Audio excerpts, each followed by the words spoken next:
부동산 컨설팅을 했던 후배가 몇 년간 연락이 없었는데 전화가 왔습니다. 목소리가 많이 달라졌네요.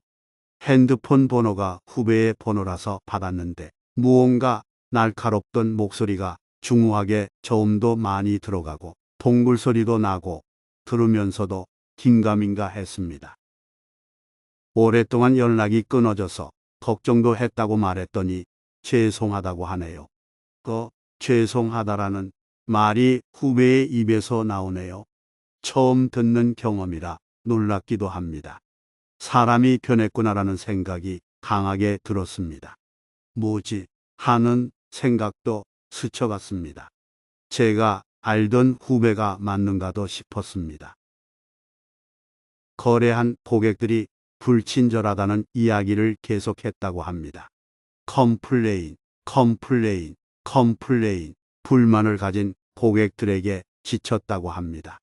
자기 자신은 안티가 생긴다는 것은 능력이 있어서 질투하고 시기하는 것으로 단순하게 생각했다고 합니다.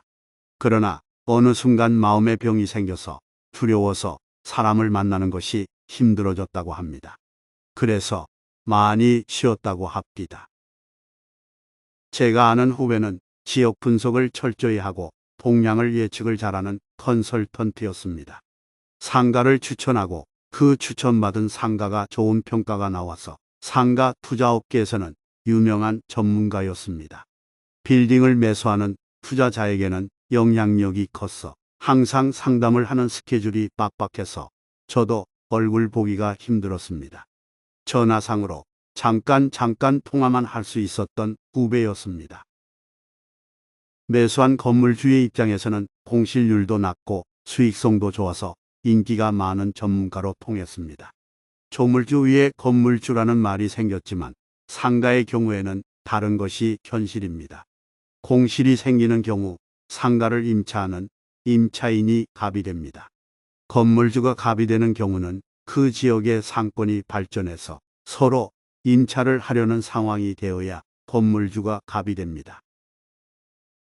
상가를 컨설팅하다가 쌓인 스트레스가 아파트를 추천하면서 문제가 폭발했다고 합니다.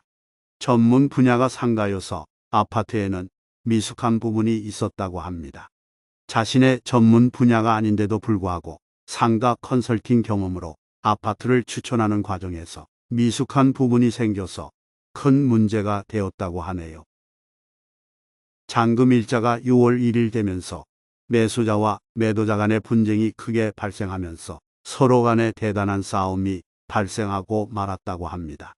부동산 비전문가인 저에게는 6월 1일의 중요성을 모르지만 후배의 말을 끊을 수가 없어서 계속 듣고만 있었습니다. 6월 1일이 왜 중요한지를 모르니까 후배의 이야기가 공감이 안 되는 상황이라서 대화가 잘 이어지지 않았습니다. 후배의 이야기는 계속되었습니다.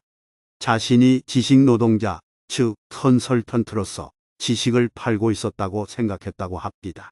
부동산 분석, 경제지표 분석, 교통망 분석, 도시공학을 전공했던 후배의 입장에서는 부동산에 대한 해박한 지식을 바탕으로 정보산업에 종사하는 전문가라는 생각을 하고 살았다고 합니다. 바다 위에 떠 있는 빙산의 일각처럼 자신은 전문가라고 포장을 하고 있었지만 보이지 않는 거대한 빙산이 바닷물 밑에 있는 것처럼 감정을 팔고 있었다는 것을 나중에 알았다고 합니다. 아파트를 추천하는 과정에서 자신의 병을 알게 되었고 이미 마음의 병이 깊어진 상황이라 할 수 있는 방법이 없는 상태였다고 합니다. 현재는 약물 치료도 받고 안정도 되어가고 있다고 합니다. 목소리는 판소리를 배우는 과정에서 저음으로 바꿔지면서 아마도 이상하게 들렸을 것이라고 하네요. 지금은 부동산에는 트라우마가 생겨서 새로운 일을 찾고 있다고 합니다.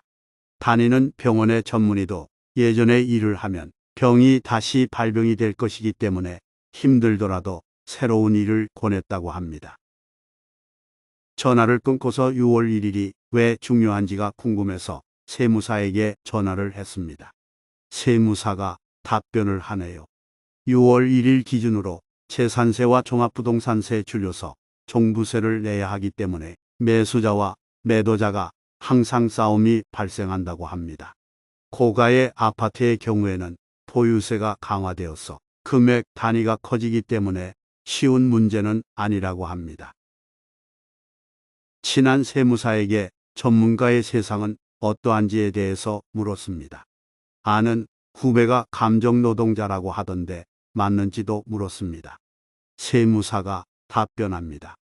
감정노동자가 맞다고 합니다. 돈에 관련된 일이기 때문에 부모 형제 간에도 형사적인 문제로 번지는 경우도 많아서 어려운 일이라고 합니다. 그러면서 77억 명이 전 세계 인구이면 77억 개의 세상이 존재한다고 하네요. 후배와 시내에서 만났습니다. 허름한 술집에서 소주 잔을 기울이면서 많은 이야기를 나누었습니다. 후배가 자꾸 미안하다고 합니다. 왜 자꾸 미안하냐고 물었더니 선배와 이렇게 마음 편하게 이야기하고 속 이야기를 하는 것이 얼마나 소중한지 몰랐다고 합니다. 일 때문에 만나는, 돈 때문에 만나는 사람들은 가면을 쓰고 만난 것 같다고 합니다. 다니고 있는 전문의가 권하는데 속칭 생얼로 만날 수 있는 사람이 있으면 이야기를 나누어 보라고 했답니다. 생얼로도 창피하지 않고 속칭 쪽팔리지 않는 그런 사람과의 대화가 마음의 병을 치료하는 면역력을 준다고 했답니다. 후배와 헤어지고 집으로 돌아와서 저도 내 병에 면역력을 주는 친구의 목소리가 듣고 싶어서 전화를 했습니다. 세금에 대해서 잘 모르는 저는 세무사에게 물어봅니다. 여러분도 모르는 부분이 있으면 댓글로 남겨주세요.